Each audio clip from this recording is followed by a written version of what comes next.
రాష్ట్రంలో గడిచిన 5 ఏళ్లలో జరిగిన నష్టం రాష్ట్ర విభజన కంటే ఘోరంగా ఉందని రాష్ట్ర జలవనరుల శాఖ మంత్రి నిమ్మల రామానాయుడు అన్నారు. రాపూరు మండలం కండలేరు జలాశయాన్ని ఆయన మంత్రులు నారాయణ, రామనారాయణ రెడ్డి ఉమ్మడి నెల్లూరు జిల్లాలోని ఎమ్మెల్యేలతో కలిసి సందర్శించారు. అనంతరం ఆయన మీడియా సమావేశంలో మాట్లాడుతూ 2021లో అన్నమయ్య ప్రాజెక్టు కొట్టుకుపోయిన తర్వాత సోమశీల ఆఫ్రాన్ను పెనుముప్పు ఉందని నిపుణులు హెచ్చరించినా సాక్షాత్తు నెల్లూరు జిల్లాకు చెందిన అప్పటి ఇరిగేషన్ మంత్రి అనిల్ కుమార్ యాదవ్, తరువాత వచ్చిన రెండవ కృష్ణుడు జిల్లా ఇన్ఛార్జ్ మంత్రి అంబటి రాంబాబు నిర్లక్ష్యం వహించారని అన్నారు. తమ ఎన్డీఏ ప్రభుత్వం, రైతు సంక్షేమ ప్రభుత్వం అని అన్నారు. గత ప్రభుత్వంలో వ్యవసాయం అంటే రైతులకు సాయం లేదని అన్నారు. డెల్టా ప్రాంతాల్లో కూడా పంట పండించలేము, పంట విరామం తీసుకుంటామని క్రాప్ హాలిడే ప్రకటించారని ఎద్దేవా చేశారు. చంద్రబాబు నాయుడు ముఖ్యమంత్రి అయిన వెంటనే మాకు ఏ రైతు కూడా నష్టపోకూడదు, ఆఖరి ఎకరాకు కూడా నీరు ఇవ్వాలని మాకు చెప్పారని అన్నారు. జగన్మోహన్ రెడ్డి 5 ఏళ్ల పాలనలో జరిగిన విధ్వంసం నుంచి ఒక్కొక్క రిజర్వాయర్, బ్యారేజీలు, ప్రాజెక్టులు పరిశీలించి సమీక్షలు చేస్తూ గాడిన పెడుతున్నారు. సోమశిల ప్రాజెక్టును పరిశీలిస్తే జగన్ విధ్వంసం పోలవరం, అమరావతి కాదని అన్ని ప్రాజెక్టులోనూ ఆయన విధ్వంసం వైఖరి కనబడుతోందని అన్నారు. నీటిపారుదల రంగాన్ని నిర్లక్ష్యం చేసిన YCP Polavaram diaphragm wall, coffer డ్యాంల గురించి నోటికి వచ్చినట్లు మాట్లాడడం హాస్యాస్పదంగా ఉందని అన్నారు. రాష్ట్రంలో ఇరిగేషన్లో ఇలాంటి విధ్వంస పాలన అందించారు కనుకనే వైసీపీ ప్రజలు డబుల్ డిజిట్ ఇచ్చి పక్కన పెట్టారని అన్నారు. ఈ కార్యక్రమంలో జిల్లాలోని ఎమ్మెల్యేలు, అధికారులు పాల్గొన్నారు.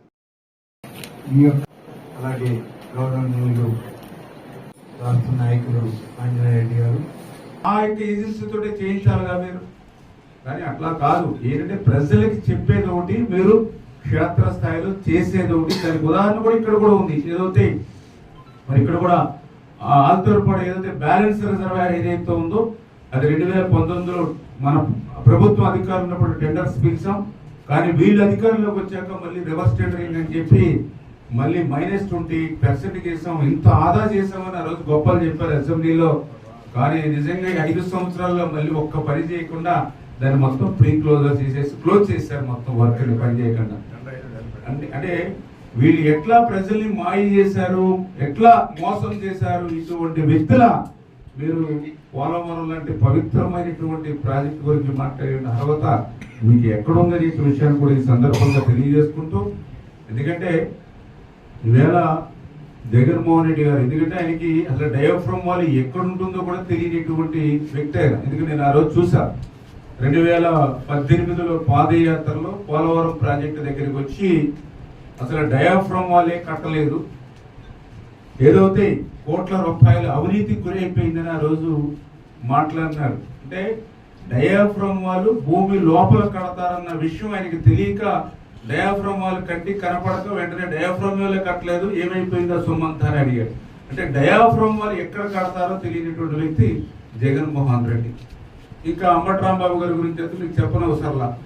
ఆయన ఏదైతే మరి ఈ మంత్రిత్వ శాఖ తీసుకున్న రోజునే ఆ డయాఫ్రమ్ వాల్ ఉంది, ప్రతి ప్రాజెక్ట్కి కడతారు, బక్రా నంగల్ కడతారు, శ్రీశైలం కడతారు, నాగార్జున సాగర్ కడతారు. ప్రతి ప్రాజెక్ట్కి కూడా ఏదైతే డయాఫ్రమ్ వాల్ ఉంటుంది అని చెప్పడం జరిగింది. అంటే ఏ ప్రాజెక్టుకి డయాఫ్రమ్ వాల్ ఉంటుంది, ఏ ప్రాజెక్టు డయాఫ్రమ్ వాల్ ఉండదో కూడా తెలియనటువంటి వ్యక్తి ఆయన అంబటి రాంబాబు గారు. ఇంకా ఏదైతే మీ మంత్రివర్గ గారి గురించి అయితే ఇంకా చెప్పనవసరంలా. ఆయన టీఎంసీకి క్యూసీకి కూడా తేడా తెలియనటువంటి వ్యక్తి మీ జిల్లాలో నీటిపారుదల శాఖ మంత్రిగా నిర్వహించినటువంటి వ్యక్తి. అంటే ఇటువంటి వ్యక్తులు, డయాఫ్రమ్ వాల్ ఎక్కడ ఉంటుందో తెలియనటువంటి వ్యక్తి, డయాఫ్రమ్ వాల్ ఏ ప్రాజెక్టుకు ఉంటుందో తెలియనటువంటి వ్యక్తులు, టీఎంసీకి క్యూసీకి తేడా తెలియని వ్యక్తులు కూడా ఈరోజు బ్లూ మీడియాను అడ్డు పెట్టుకుని వాళ్ళ సాక్షి ఏదైతే అవినీతి కరపత్రికను అడ్డు పెట్టుకుని ఈరోజు విష ప్రచారం చేస్తూ ఉన్నారు. ఆ రోజు 2019లో కూడా ఇటువంటి అబద్ధాలు, అసత్యాలతో ఒక్క ఛాన్స్ అని ఈరోజు రాష్ట్రాన్ని ఏ రకంగా అయితే రోజు ముంచేశారో మళ్ళీ అదే అబద్ధాలతో రావాలని మీరు ప్రయత్నం చేస్తే మరి ప్రజలు మీకు బుద్ధి చెప్పారు. ఏదైతే మీ యొక్క 3 అంకెల్లో ఒక అంకెని తీసేసి డబల్ డిజిట్కి మిమ్మల్ని మన ప్రయత్నం చేశారు.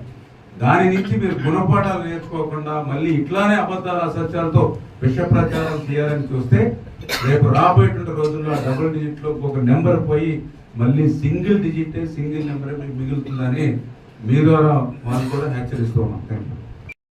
ఇరిగేషన్లో భారీ అవినీతి జరిగింది, వాటి మీద విచారణ జరిపించాలా, అటువంటి ఇంకోసారి రిపీట్ కాకుండా అంటే అధికారులు కానీ ఆ చేసిన తప్పుడు పనులు చేసి దోపిడీ చేసిన ప్రజాప్రతినిధుల్లో కానీ మార్పు, భయం రావాలంటే విచారణ జరిపించి తీరాలి. ఒకే ఒక example, ONM works 23 December first crop కాలువలు పార్దల కాలువల్లో టెండర్స్ పిలిచి జనవరిలో పనులు చేసి ఫిబ్రవరిలో బిల్లు చేసేసి మార్చిలో కోర్టు కేసినారంటే వైసీపీ వాళ్ళు.